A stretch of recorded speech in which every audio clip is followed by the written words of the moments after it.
Olá, seja muito bem-vindo ao Senado Notícias Revista. Você vai ver no programa de hoje. O Orçamento da União para 2018 pode ser votado na sessão do Congresso da próxima terça-feira. As notícias de sustentabilidade e meio ambiente na coluna Momento Eco. E o Senado realiza a 11ª semana de valorização da pessoa com deficiência. O Senado Notícias Revista começa agora.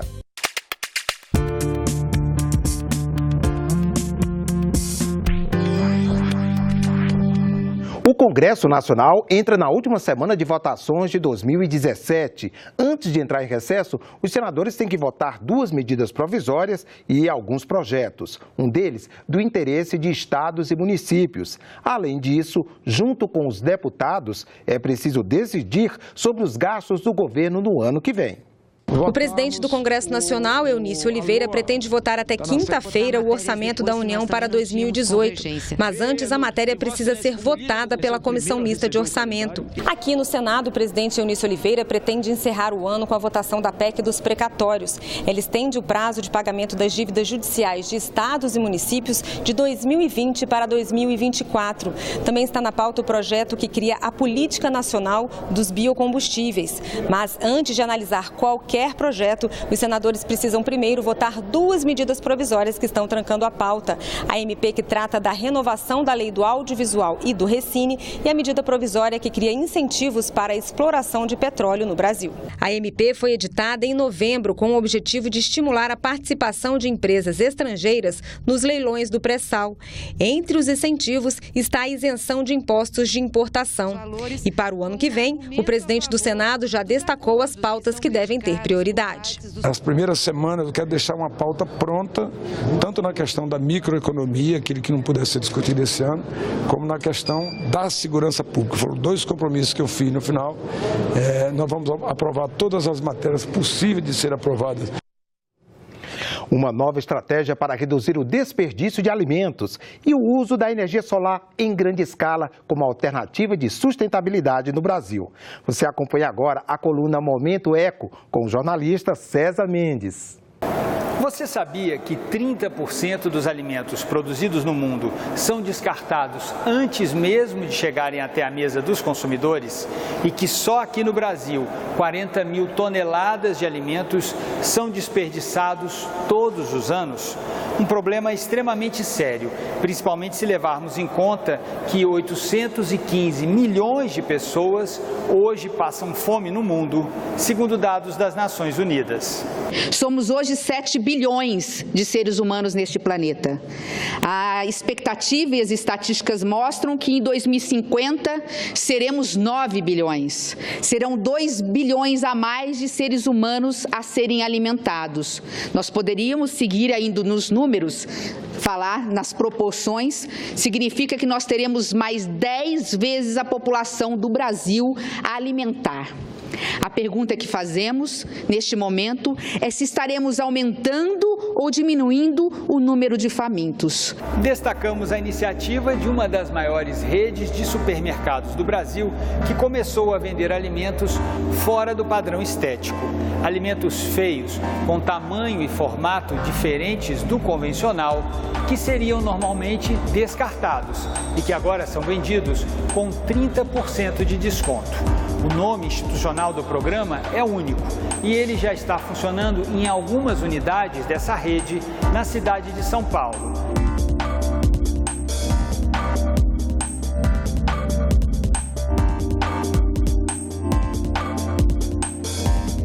Na Bahia já começou a funcionar o primeiro parque de geração de energia solar do Brasil, com capacidade para atender 166 mil domicílios. Fica no município de Bom Jesus da Lapa, com 63 mil habitantes, situado às margens do Rio São Francisco. Os 500 painéis solares cobrem uma área de 330 hectares, do tamanho de 462 campos de futebol. Com isso, o município de Bom Jesus da Lapa, tradicional destino de romarias e o maior produtor de bananas do Brasil, é agora também a capital brasileira da energia solar. esse foi o Momento Eco. A gente volta na semana que vem com mais notícias da área ambiental. Até lá! Quase 24% dos brasileiros têm alguma deficiência. São cerca de 45 milhões de pessoas, segundo o IBGE. Para dar visibilidade aos temas inclusão e acessibilidade, o Senado realizou a 11ª semana de valorização da pessoa com deficiência. A semana começou com um debate na Comissão de Direitos Humanos sobre a valorização da pessoa com deficiência. O representante do Ministério dos Direitos Humanos defendeu que a inclusão é papel de toda a sociedade. Quando eu penso que a acessibilidade é para todos nós, que quando eu saio do aeroporto puxando uma mala ou empurrando um carrinho de bebê, eu preciso de acessibilidade. Se eu estou num lugar barulhento e eu estou querendo assistir um jornal, e eu ligo o closed caption, eu estou aproveitando da acessibilidade, não é só a pessoa com deficiência que está aproveitando da acessibilidade.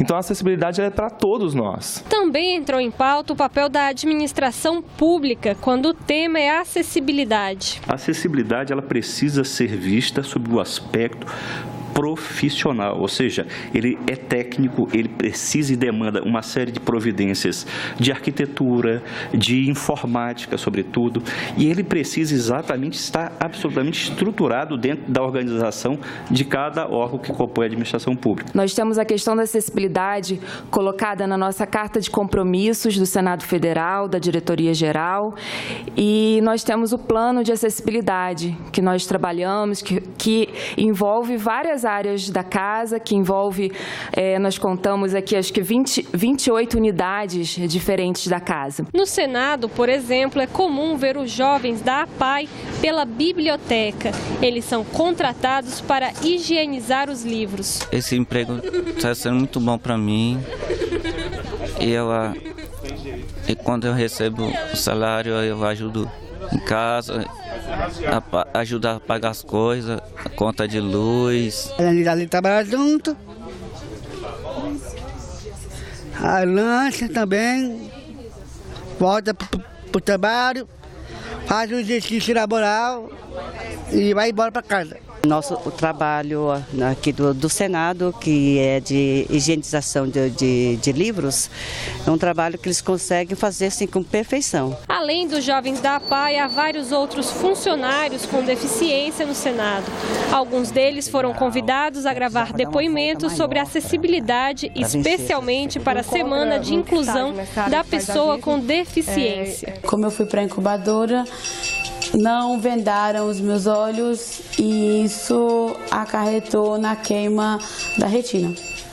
Mas os meus pais, eles sempre me criaram de uma forma completamente normal, que eu tinha vários outros sentidos. Então, assim, eu sempre vivi de uma forma, assim, de querer vencer qualquer tipo de barreira. Eu tenho uma deficiência auditiva unilateral.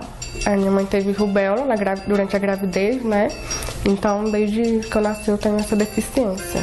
Em relação à minha deficiência, o Senado Federal atende bem às minhas necessidades.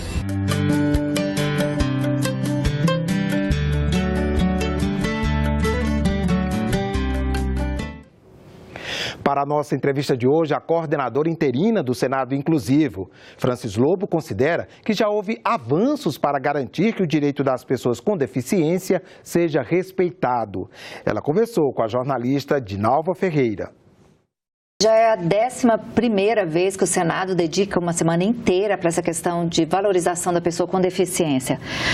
A intenção é o quê? Dar visibilidade a esse tema?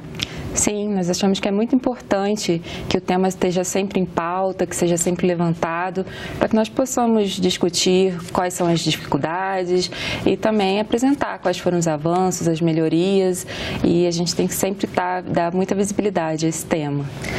São mais de 46 milhões de pessoas com deficiência no Brasil.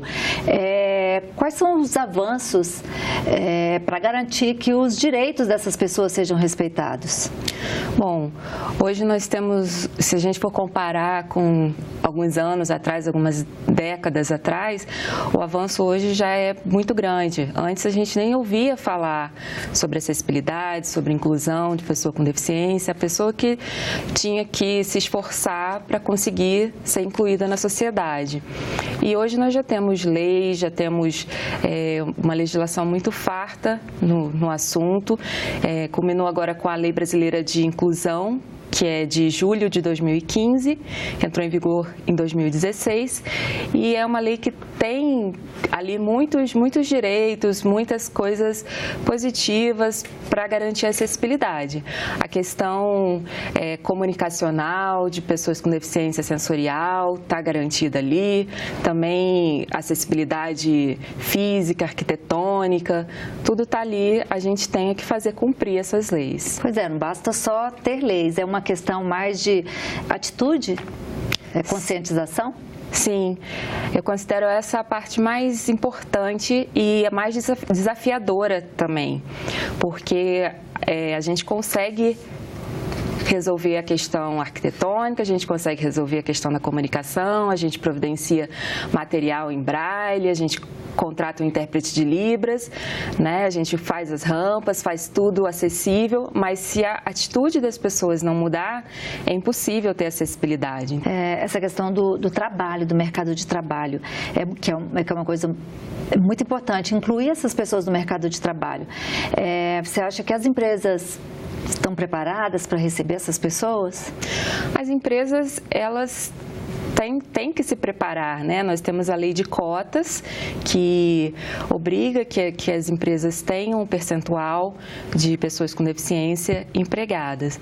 O grande desafio são as deficiências mais severas, mais graves, porque muitas vezes, como eles podem escolher a pessoa, obviamente, eles vão optar por pessoas com deficiências mais leves e elas conseguem ser incluídas no mercado de trabalho mais facilmente. Pessoas com deficiências mais graves ainda têm um grande desafio aí, ainda tem um longo caminho para poder, de fato, ser incluídas. Este foi o Senado Notícias Revista. Você pode rever as reportagens desta edição na nossa página na internet, senado.leg.br/TV. Muito obrigado pela companhia e continue sintonizado aqui na TV Senado.